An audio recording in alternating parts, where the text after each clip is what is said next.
Hey everyone, welcome to Reddit Readout. Today we are checking out Malicious Compliance. Story 1. The Angry Christians. So I just remembered this after talking about high school with a friend and it jogged my memory. So, I went to a Christian high school. Of course they accepted people of every faith. They weren't that kind of Christian school you sometimes hear about. Well, one day when I was in year 9, maybe 10, I'm in the UK BTW, so ages 13 to 15, we got invited to go on a Christian retreat, which is basically a bunch of students who signed up for it going to a building like a big sleepover, going hiking, obviously talking about religion and generally having a good time. Now something to note, I was, and quite frankly still am, an emo, so I was listening to a lot of different bands and singers that wouldn't be considered Christian. Anyway, me and about 15 other students signed up for this retreat. Most of us weren't religious, but it was a good time to get away from things. It was only a couple hours away from our school, but the mountains and greenery made it so peaceful.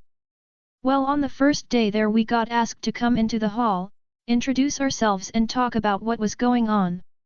Then they decided to have a little fun. I want us to go around and talk about our T-shirts and share why we wore them, said one of the Christian ladies. No one put their hand up to volunteer, so she started picking on people. She picked one guy who had a generic T-shirt on and he was reluctant to say anything. Come on now. Talk about why you wore your T-shirt and what it means to you. You've got to do it. It's a fun little icebreaker. The boy awkwardly said that he wore it because he liked the brand and the color, and that was that. Then she saw my friendly face. Not kidding. Even though I was an emo, I was super smiley. She said, "Oh, you. Would you like to tell us all what's on your T-shirt and why you wore it? Come on, show us all how it's done." Oh well, she did asked for it. I'm wearing a band T-shirt because I like listening to theater music. And what does that writing say? Going to hell. Silence. Well, needless to say, we did not continue playing that icebreaker game, and from them on they didn't really like me. Still had some fun though. Story 2. Only want full pots and live plants on my balcony? Sure thing. I live in a unit complex in Australia. There's 8 units, of which I am an owner-occupier. I have quite serious ADHD, and part of that manifestation is that I'm extremely messy. Not an excuse, but an explanation. I don't get to hoarding levels, and I don't live in filth, but my home looks like my brain. That doesn't affect anyone in my unit complex except for me, and the guy who lives diagonally up and to the right of me. And honestly, if he was almost anyone else, it wouldn't affect him either. He's got a reputation amongst the other owners of being an absolute a-hole and will complain about anything to everyone except for the person who is causing his problem. And if he can find a problem with you, he will. He found my messy balcony to be his problem. Rather than doing what any normal other person would do, which would be look away, write a nice note and buy a box of chocolates or, gasp, speak to me, he decided to sit on his complaint for at least a year and bring it up at the AGM to get the body corporate, BC, to force me to clean it, citing it was bringing the price of the property down. Rest assured that he wasn't planning on selling, so that argument made no sense. I wasn't there because I was sick that day. Now, I'm a fair person, and I agreed it was messy. I got my boyfriend to clean it up, and 10 minutes later, it was looking pretty good. A sweep and stacking of pots and it was fine. But no. A few days later, the BC president knocked on my door and told me it wasn't good enough, and I'm not allowed any empty pots and dead plants on the balcony. I said no. I'm not cleaning it. It looks fine, and no other owners agree with him. I started looking for a local pottery artist. I asked her to make me something, but it fell through, unfortunately. The following year, at the next AGM, with my balcony pretty much untouched, with the exception of a few more dead plants and 2 bags of potting mix, this guy came to the AGM with photos of my balcony.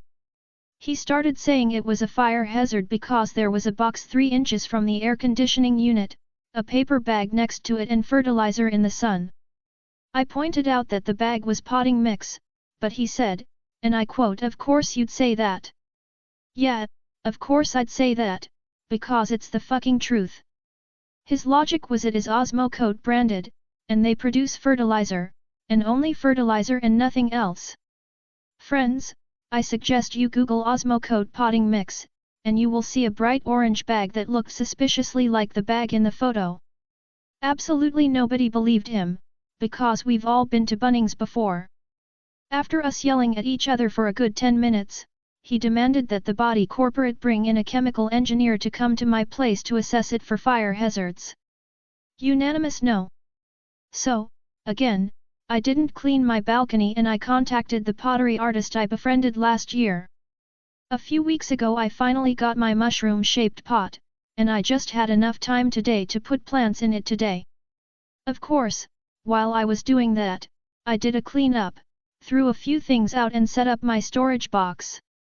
Unfortunately, the box is taking up a lot of room and has made my balcony appear a lot messy than before. So now this guy has to look at a worse-looking balcony with a dick-shaped pot angled right at his unit. But no empty pots and dead plants, so he should be fine, right? EDA, while I was cleaning my balcony, another one of my neighbors was talking to me and told me even yesterday he was going to contact the council to get me to clean it. So not only have I been living in his head rent-free for 2 years, he's going to hear back from the council that they cannot do anything because it's not on council property. Story 3. Overbearing neighbor tips.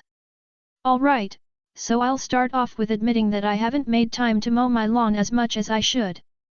With my working hours being right outside of the mowing hours 7 AM to 9 PM. Also being busy on the weekends traveling, drill weekends. I haven't mowed the lawn in 2 weeks. So my retired neighbor, who tends to his yard like it's his job, sends me a message and goes on a rant about my yard blah blah blah. Old angry man remarks. The message would have been fine it was sent to me. But this weirdo makes a group and puts his wife and my wife. He goes on how my wife shouldn't have to mow the lawn while she has kids. My wife likes to mow the lawn. She said it's relaxing and gives her a chance to enjoy the day. He goes on to talk about my character. How I need to step up as a man.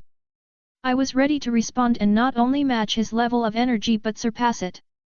But I practiced self-restraint and understood he is probably craving conflict. So what I need help with is ways I can take care of my lawn. So please help me in the most malicious compliance. Story 4. I did exactly what she asked me to do. This happened about a year ago. I was working at an electronics store and was pretty new. One day a lady, funny enough with the Karen haircut, came in looking for a laptop. After I helped her find the right model I checked to see if we still had it in stock. Since it was sold out at our store, I told her I could look up if any stores in the area had it or the version with more capacity.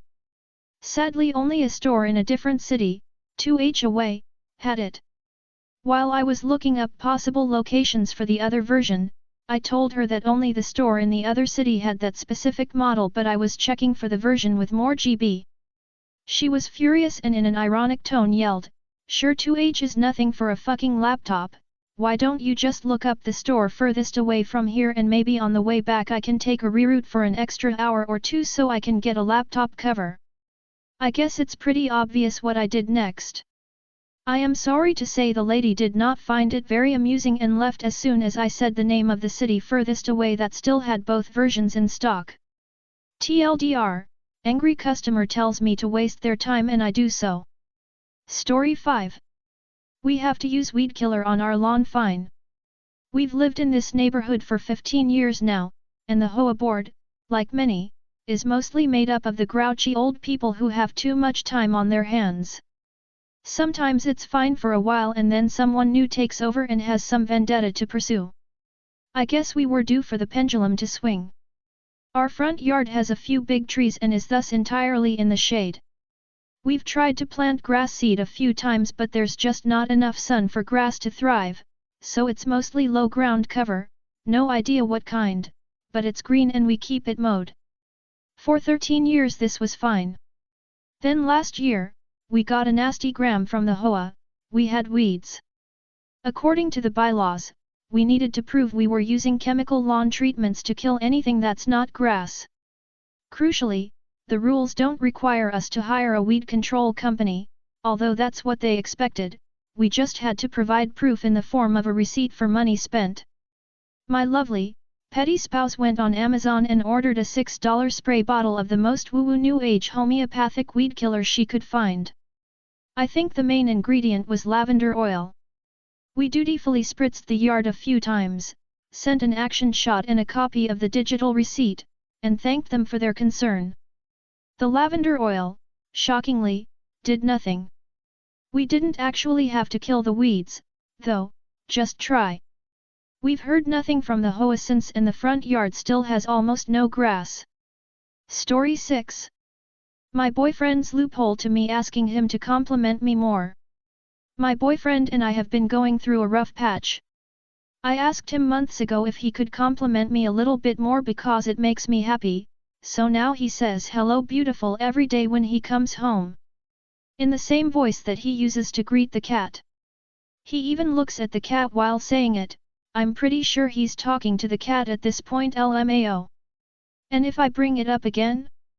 His reply will be I compliment you every day. Nah bro, you're complimenting the cat, she is pretty beautiful though I don't blame him. Edited to add cat tags because I love her little face. https://mgur.com/a/1sbnst7. Story 7. Returns only in original packaging. Alright then. So I go into the local big chain hardware store, just to do the usual wander around that guys like to do, when I see that they have a great sale on a miter saw/stand combination. Since this is something I've had my eyes on for a while, I make the purchase and happily head home to set it up. I get home, haul the boxes out of the car, take everything out of the boxes, crunch up the boxes and put them in the recycling bin, put all the packing materials in the trash, and start the assembly. The saw just took a couple steps, everything was great, so I move to the stand. Get it all put together, and then go to put the saw on the stand and I notice that one of the attachment clamps is broken. So I get in the car and head back to the store to see if they can replace it. No, I'm told, I'll need to return the entire purchase, in the original packaging, for replacement. Wouldn't it be easier, I ask, to simply go into one of these boxes here and swap out the clamp, rather than make me go home, disassemble everything, try to recreate the packaging, and haul everything back in? Of course not, that would make too much sense. I ask exactly what their return policy is, and am told 30 days, with receipt, in original packaging. So I do what any self-respecting guy would do. I buy another saw/stand combination. Right on the other side of the checkout in full view of management, I open the box, reach in, grab a functional clamp, replace it with the broken one, making sure to put it back into the original little plastic bag that it came in, and head over to customer service to make a return. That's all for today. Please don't forget to like and subscribe.